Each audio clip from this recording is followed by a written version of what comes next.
الحمد لله رب العالمين والصلاة والسلام على أشرف الأنبياء والمرسلين وإمام المتقين وعلى آله وأهل بيته وصحبه أجمعين. أشهد أن لا إله إلا الله وحده لا شريك له ونشهد أن محمدا عبده ورسوله لا نبي بعده. إن الحمد لله نحمده ونستعينه ونستغفره ومن شرور أنفسنا ومن سيئات أعمالنا من يهده الله فلا مضل له ومن يضلله فلا هادي له. سبحانك لا علم لنا إلا ما علمتنا إنك أنت العليم الحكيم وتب علينا يا مولانا إنك أنت التواب الرحيم. Amma ba'd. Alhamdulillah, insyaAllah pada petang ini kita akan sambung perkongsian kita daripada hadis 40 tentang amalan yang mudah namun pahalanya melimpah ruah pada hadis yang kelima, yaitu kelebihan doa selepas wuduk dan solat sunat wuduk. Hadis ini diambil daripada An Uqbah bin Amir qala kanat alaina ri'ayatul ibil faja'at nawbati farawwahtuha bi'ashiyin فأدركت رسول الله صلى الله عليه وآله وسلم قائما يحدث الناس فأدركت من قوله ما من مسلم يتوضأ فيحسن وضوءه ثم يقوم فيصلي ركعتين مقبل عليهما بقلبه ووجهه إلا وجبت له الجنة. قال فقلت ما أجود هذه فإذا قائل بين يدي يقول التي قبلها أجود فنظرت فإذا عمر قال إني قد رأيتك جئت آنفا قال ما منكم من أحد يتوضأ فيبلغ أو فيسبغ الوضوء ثم يقول أشهد أن لا إله إلا الله وأن محمدا عبد الله ورسوله إلا فتحت له أبواب الجنة الثمانية يدخل من أيها شاء. رواه مسلم.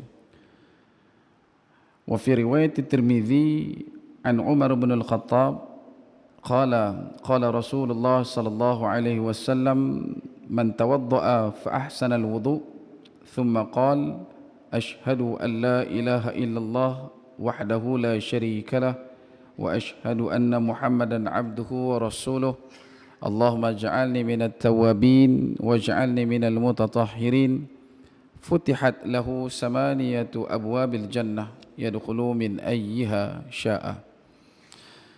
Ada dua hadis yang dibawakan kepada tuan-tuan pada kunjungan hadis kelima, bicara berkenaan dengan kelebihan doa selepas wuduk dan juga solat sunat wuduk. Yang pertama daripada Sayyidina Uqbah ibn Amir radhiyallahu an. Uqbah bin Amir al-Juhani, beliau merupakan satu orang sahabat Nabi yang kibar, termasuk dalam kumpulan Sabiqun al-Awwalun yang terawal muluk Islam. Dia antara orang yang mempunyai wibawa yang khusus berkenaan dengan binatang tunggangan Nabi sallallahu alaihi wasallam. Bahkan dia antara orang yang paling rapat dengan Nabi ketika mana berada dalam ketumbukan tentera, ketika mana Nabi sallallahu alaihi wasallam berada di atas tunggangan kuda terutamanya dan unta. Dan daripada jalur Uqbah bin Amir, beliau telah berkata, kami pada satu ketika dahulu telah dipertanggungjawabkan untuk menggembala unta. Unta di sini gunakan kalimah al-ibil. Maka datanglah giliran saya untuk menggembala. Lalu saya pun telah menghantar unta pulang ke kandang pada waktu petang. Lalu secara tidak disangka-sangka saya telah menemui Rasulullah sallallahu alaihi wasallam yang sedang berdiri dan sedang berbicara kepada manusia, yang disebutkan dengan kalimah yuhaddithun nas. Fa'adraktu min qawli, lantas saya mendapati apa yang disampaikan oleh baginda Nabi sallallahu alaihi wasallam. Kata Nabi sallallahu alaihi wasallam, ma min muslimin yatawaddau, dan tidak ada daripada sebarang muslim pun yang melakukan wuduk, fayuhsinu wudu'ahu, dan dia memperbaiki, memperelokkan wuduknya, menyempurnakan wuduknya, Summa yaqumu fayusalli rak'atain, dan kemudian dia berdiri untuk menunaikan salat sebanyak 2 rakaat. Dan dalam waktu yang sama kata Nabi, muqbilun alaihima biqalbihi wa wajhi, dan dia menghadapkan dan dia menghadap 2 rakaat tersebut dengan jantungnya dan wajahnya, melainkan kata Nabi sallallahu alaihi wasallam, illa wajabat lahul jannah, melainkan Allah Subhanahu wa taala akan memasukkan dia ke dalam syurga. Yang kedua disebutkan dalam hadis yang sama juga, begitu beliau, iaitu Sayyidina Uqbah ibn Amir radhiyallahu an, Uqbah bin Amir al-Juhani radhiyallahu an telah berkata, maka saya telah berkata, alangkah bagusnya sabdaan ini. Maka tiba-tiba ada seseorang di hadapan saya berkata, sabdaan yang sebelumnya adalah lebih bagus lagi. Maka saya pun memandang kepadanya. Rupa-rupanya orang tersebut adalah Sayyidina Umar ibn Khattab radhiyallahu an. Beliau, Sayyidina Umar al-Khattab radhiyallahu an, telah berkata, sesungguhnya saya telah melihat anda datang sebentar tadi, dan baginda Nabi SAW, sebenarnya sebelum kamu tiba telah pun ada satu benda yang Nabi cakap. Adalah satu benda yang Nabi sabdakan, iaitu kata Nabi SAW, yang ini dikhabarkan oleh Sayyidina Umar, man tawadda'a fa ahsanal wudu' summa qala ashhadu an la ilaha illallah wahdahu la syarika lah wa ashhadu anna Muhammadan abduhu wa rasuluh Allahumma ja'alni minat tawabin wa ja'alni minal mutatahhirin futihat lahu samaniyatun abwabil jannah yadkhulu min ayyiha sya'a. Kata Sayyidina Umar, sebelum kamu sampai tadi, baginda Nabi SAW ada menyebutkan, tidak ada seorang pun daripada kamu semua yang berwuduk, lalu dia menyampaikan atau yang baginda Nabi SAW sabdakan, iaitu dia memanjangkan wuduk, kemudian dia berkata, asyhadu an la ilaha illallah wa anna Muhammadan abduhu wa rasuluh, abdullahi wa rasuluh, yang bermaksud saya bersaksi bahawa tiada Tuhan melainkan Allah, dan bahawa sesungguhnya Nabi Muhammad adalah hamba Allah dan Rasulnya, melainkan futihat lahu, telah pun dibukakan kepadanya, samaniyatun, 8 pintu syurga, dan dia akan masuk melalui pintu-pintu yang dia mahu. Hadis ini direkodkan oleh Al-Imam Muslim dalam sahihnya, dan di dalam riwayat Imam At-Tirmizi daripada Sayyidina Umar bin Khattab, beliau telah berkata, Rasulullah SAW telah bersabda, barang siapa yang telah berwuduk lalu dia telah memperelokkan wuduk, kemudian dia berkata, asyhadu an la ilaha illallah wahdahu la syarikalah wa asyhadu anna Muhammadan abduhu wa rasuluh Allahumma ja'alni minat tawabin wa ja'alni minal mutatahhirin, yang bermaksud saya bersaksi bahawa tiada Tuhan melainkan Allah satu-satunya, tidak ada sekutu baginya, dan saya bersaksi bahawa sesungguhnya Nabi Muhammad adalah hamba-Nya dan Rasul-Nya. Ya Allah, jadikanlah saya daripada kalangan mereka yang bertaubat, dan jadikanlah saya daripada kalangan mereka yang bersuci. Nasnya telah dibukakan untuknya 8 buah pintu-pintu syurga, dan dia akan masuk syurga daripada sebarang pintu yang dia mahu. Ini daripada kitab Taharah, bab ke-41, hadis ke-55 daripada Sunan At-Tirmizi. Atau perkara yang disebutkan dalam ruang pengajaran daripada hadis-hadis ini adalah, yang pertama, kita disunatkan untuk membaca doa selepas wuduk, yang ganjaran membacanya adalah dapat masuki syurga secara penuh kegemilangan apabila seluruh pintu syurga dibuka seluas-luasnya untuk mempersilakan kita memasukinya. Dan doa tersebut berdasarkan gabungan pelbagai riwayat dengan tambahan kalimah Sayyidina adalah seperti berikut, asyhadu an la ilaha illallah wahdahu la syarikalah wa asyhadu anna sayyidana Muhammadan abduhu wa rasuluh Allahumma ja'alni minat tawabin wa ja'alni minal mutatahhirin. Atau kama qala, dalam ada tambahan dan juga sambungan yang lain menambahkan dengan kalimah Allahumma ja'alni min ibadikas salihin. Cuma yang direkodkan dalam sebagian besar hadis adalah kalimah minat tawabin dan juga minal mutatahhirin, yang memberi maksud kepada nilai taubat dan juga nilai membersihkan dan menyucikan diri. Kemudian yang kedua, pengajaran yang disebutkan dan dimuatkan dalam kitab, kita disunatkan untuk melakukan solat sunat wuduk sebanyak 2 rakaat sahaja, yang ganjarannya pula adalah dijanjikan untuk memperoleh syurga. Dalam hadis Sahih Muslim juga diberikan pengkhususan berkenaan dengan solat sunat ini. Dia bukan dikira sebagai solat sunat rawatib ataupun solat sunat nawafil, bukan juga solat sunat mutlak. Ada juga memasukkan dia sebagai sunat mutlak dengan meletakkan nama solat sunat wuduk, tetapi ia lebih cenderung bila mana diambil pada satu hadis baginda Nabi sallallahu alaihi wasallam selesai menyempurnakan hadis, kemudian Nabi sallallahu alaihi wasallam akan mendirikan dua solat sunat dinamakan solat sunat khafifatain, solat sunat yang ringan, dan kemudian selepas daripada itu barulah Nabi menyambung dengan solat sunat yang lain. Bahkan dalam kaedah yang lebih popular, yang lebih masyhur, maka ulama selalu sandarkan solat sunat yang kita buat selepas mengambil wuduk itu dikatakan dan dipanggil dengan gelar solat sunat wuduk.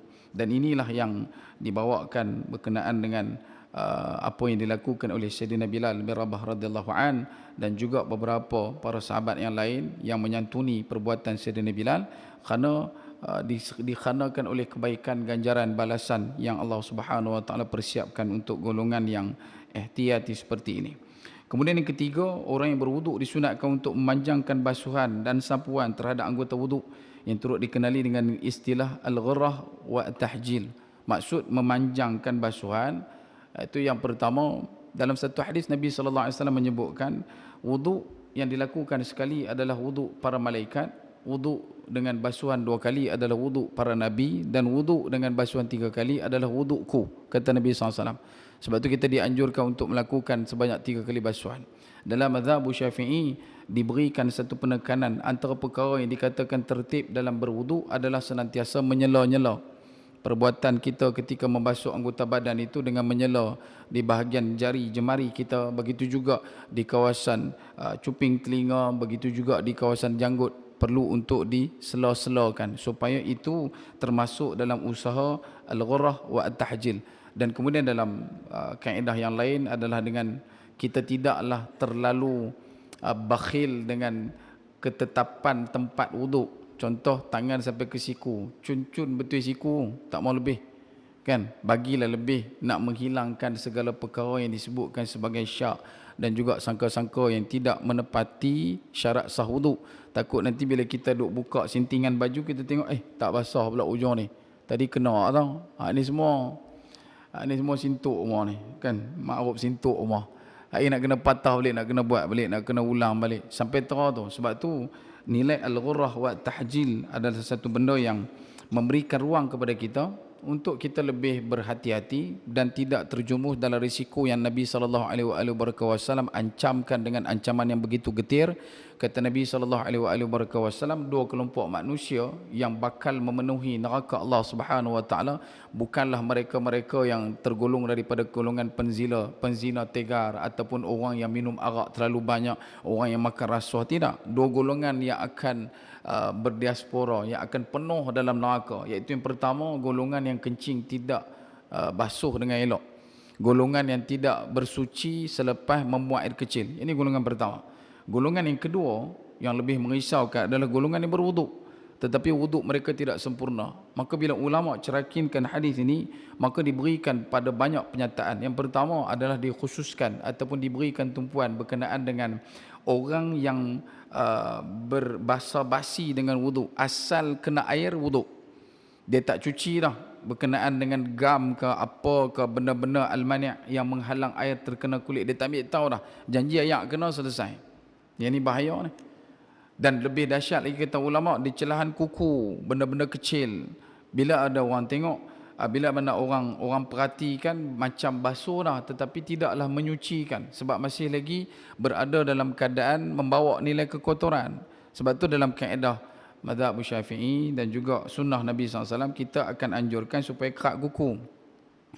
Ada ketetapan kuku dia tu. Kalau kuku tu dia boleh kerat bawah pada isi, yang tu bagus.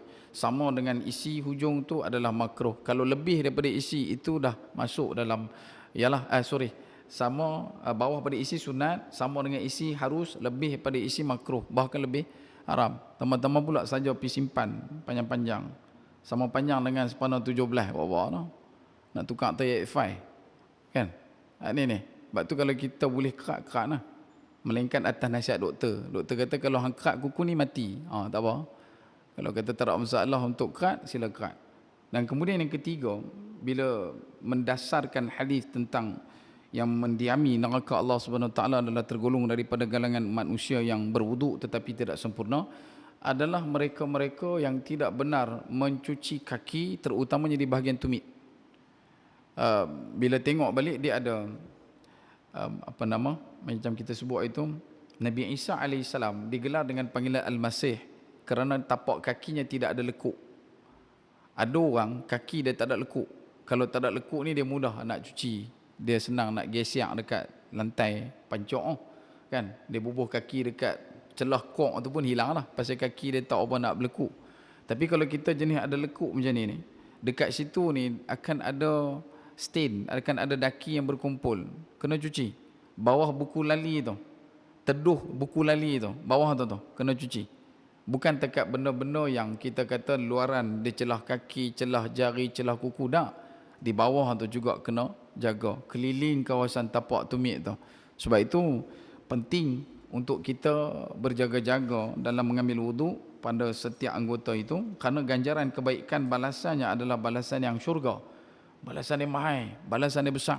Takkanlah balasan sebesar ini, balasan yang sehebat ini, jazak yang begitu dahsyat yang Allah Ta'ala kurniakan, maka kita pun buat sambil lewa, maka kita adalah nilai yang setara untuk kita lakukan. Moga-moga kita termasuk dalam golongan manusia yang mendapat kebaikan dan kelebihan, iaitu masuk syurga Allah Subhanahu wa taala, yujibul lahu jannah, insya-Allah. Jadi moga-moga dekat itu dulu perkongsian. Jadilah kita di kalangan manusia yang membesarkan wuduk ini dalam kehidupan, sebab wuduk adalah ibadah. Bagaimana Nabi SAW memberitakan kepada kita, berwuduk itu, dengan wuduk akan turun dan akan dihapuskan segala dosa melalui turun dengan titisan-titisan air bekas wuduk tu. Banyaklah dia punya syarat, nanti mungkin akan dikongsikan pada pertemuan yang lain oleh Al-Fadhil Asatizah ini, insya-Allah. Jadi moga-moga dekat itu perkongsian. Mohon maaf masa tuan-tuan. Terima kasih atas perhatian. Bulan cerah, hilang gelap, boleh tuan turun kempaya. Kalau ada salah dan silap, harap tuan maafkan saya. Selamat menyambut Ramadan. Malam ni yang ke-17 nuzul Quran, kan?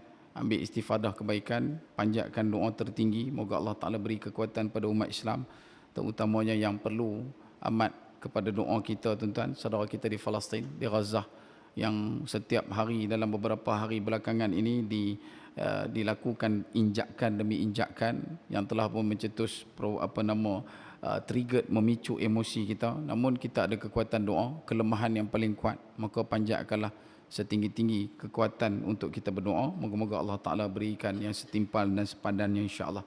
Aku liqauli hadha wa astaghfirullahal azim wa lakum wa lisailil muslimin wal muslimat wal mu'minin wal mu'minat fastaghfiru fa yafudhal mustaghfirin. Kita sudahi dengan tasbih kafarah dan suratul asr. Subhanakallahumma wa bihamdika asyhadu an la ilaha illa anta astaghfiruka wa atubu ilaik. Subhanakallahumma bihamdika asyhadu an la ilaha illa anta astaghfiruka wa atubu ilaik. Subhanakallahumma bihamdika asyhadu an la ilaha illa anta astaghfiruka wa atubu ilaik. Bismillahirrahmanirrahim. Wal 'asri innal insana lafi khusr illa alladhina amanu wa 'amilus salihat wa tawassaw bil haqq wa tawassaw bis sabr. أقول قولي هذا واستغفر الله العظيم ولكم. السلام عليكم ورحمة الله وبركاته والله تعالى أعلم.